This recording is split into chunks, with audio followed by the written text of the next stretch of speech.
Well, he says, you know, it's written all over your face. You're afraid of going to a seance. But he says, I know you. He says, you're going to come.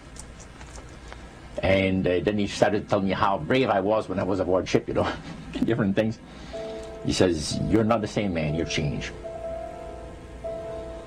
You're chicken. That's all I needed to hear. I said, when do we go to a seance? So one Saturday evening, we were in the place. It was the very first time. Very beautiful place. The medium was a lady. She had a gorgeous new home in Montreal. And there were about 20 invited guests there. I wish I was one of them. And she communicated with the spirits for different people there. And they were telling them what the spirit said. One man said, I would like to talk to my friend that died 6 months ago. But I don't want him to appear. Just want to talk to him. Because he says, I don't trust you talking to my friend for me. So the medium says, let me inquire of the spirit. Yeah, the spirit will talk with you. And that big masculine voice was heard in the place. It says, hi Frank. It's nice of you to ask for me to talk with you. And they had a little chat. And after it was over, Frank says, this is the greatest thing on earth, to be able to talk with the spirits of the dead. Then the medium said, we have a very special surprise tonight for you people. A spirit will manifest itself openly here in a few minutes.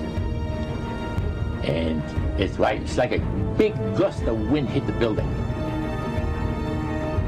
And right through the wall. Now the lights weren't terribly bright, but they were like living room lights.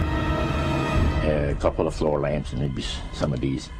And that translucent being seemed to come right out of the wall. How did you feel right at that moment? It's almost like my heart stopped a little bit. You know, very weird feeling. So it was a lady in a beautiful evening gown, swirling. And she said to Mary, my dear sister, you are so wonderful to have asked for me. And Mary fainted and fell right off her chair on the floor. And a couple of guys jumped up and picked her up, and spirit gone. And that was the beginning of it. That's how you got into it. Yeah, that's the way I got into it. After a while, you see, there's something interesting about the human mind. You can adjust an awful lot of stuff. You can adjust to a lot of things that would terrify you to begin with. After a while, they become common and ordinary. So you mean contact with the supernatural can become commonplace and ordinary and doesn't bother anybody? Yeah. In other words, the more that you do it, you're not uncomfortable. That's right. It's just not an uneasy feeling. Yeah. So how did you feel about it? Then I got into a secret society that worshiped the spirits, you see. Well, how is that different from the seance, Roger? It happens that the seance are not involving in many ways. But when you get into a secret society of spirit worshippers, then, and especially when you're invited there by the direction of the higher-ups in the spirit world, you never get out of there alive. And this is exactly what my friend and I were up against. We didn't know anything about. And there was a very, very popular big band leader. Jazz musician? Band, yeah, very famous. And one night we went to one of these seances, and he was with his wife. So Roger, you're at this restaurant. What happened? We sat there, and we had our favorite alcoholic beverages, you know. And as we talked, the band leader says, he says, I want power. I go right to the source of power.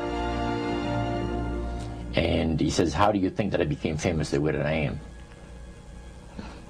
Well, I said, you must have had some good luck. Well, he says, there's no such thing as good luck.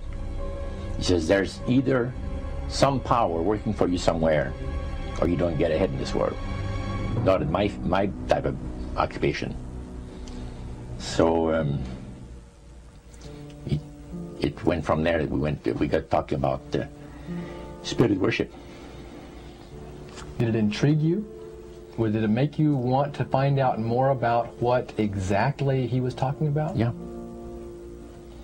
So he said the supposed spirits of the dead that you're talking with are demon spirits. They're fallen angels. They're beautiful beings. Just set it out, just like that. Oh, yeah. It didn't make you uneasy when he said they were... Well, you know, it shocked you a little bit, you know, something that you first hear mentioned to you. He said, you guys have got a great future ahead of you. Because we've been told, the high priest of our society, secret society, has been told that the master has very special plans for you too. Now, what did he mean by the master? Satan. And we were interested to hear more about it. And he told us, he says, look, we worship spirits. We worship Lucifer and all his angels. They're just as beautiful as they did before they were cast out of heaven. He says there was a misunderstanding in the whole thing. He says among the inhabitants of the galaxies. And he says our master was misunderstood. And God did not bear with him like he does with people that make mistakes today. So we're in a warfare, good against evil. And we happen to be the evil ones, but we're not that bad. He says, I look at this business between the forces of good and evil. He says, you believe in one person believes in God, and everyone believes in Lucifer. It's like politics. So the great controversy is real. And you've heard someone talk about it that's on the other side. And to these people, they are sold to the fact that Christ will not return to this planet with power and great glory.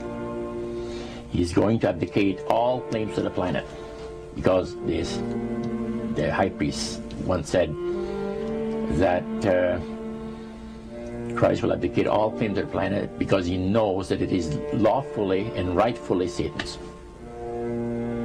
And at that time, he says, so the priest says, well, now, he says, for those of you that are new, let me tell you that this is the most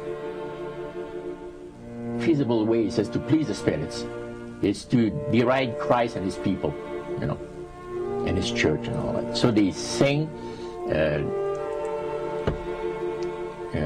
out of Christian hymnals. They didn't sing Christian words to the hymns, however. Well, they changed a lot of them. Yeah. And not for it's a form of blasphemy. Yeah. Such as you see today in the rock music world. You see the entertainers, they have these crosses. The ladies got earrings, crosses. The guys got crosses. This is a form of blasphemy, a form of deriding Christ. You see.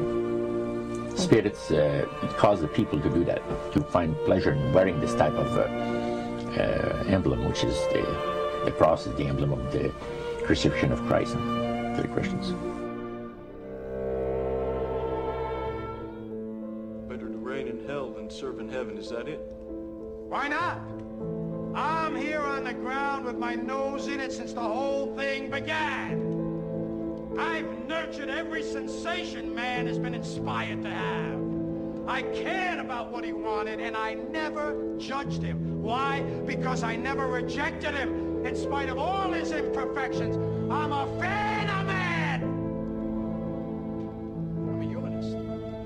Maybe the last humanist. Who, in their right mind, Kevin, could possibly deny the 20th century was entirely mine?